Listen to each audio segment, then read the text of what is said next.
How to replace Dark Apprentice V5 Ultrasaber with sound battery. Here are the steps to replace the battery in a Dark Apprentice V5 lightsaber by Ultrasaber. 1. Remove the pommel section of the hilt by unscrewing it counterclockwise. This will expose the interior chassis. 2. Locate the recharge port and disconnect the battery connection wire. Often it's white connector plug. You may need to unsolder if directly wired. 3. Remove the old battery from the chassis. This usually involves loosening/removing a bracket or Velcro straps holding it in place. 4. Get your replacement battery, make sure it's an identical size and has the needed connection port.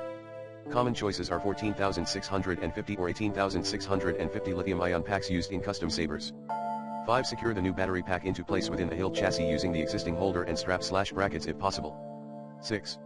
Reconnect the battery to the soundboard via the disconnected wire. Verify the polarity matches. 7. Check that the soundboard powers on and blades illuminate before reassembling. Test sounds. 8. Carefully slide the chassis back into the outer metal hilt and screw the pommel section back on clockwise. Take it slow and be careful not to damage any delicate electronics while replacing the battery.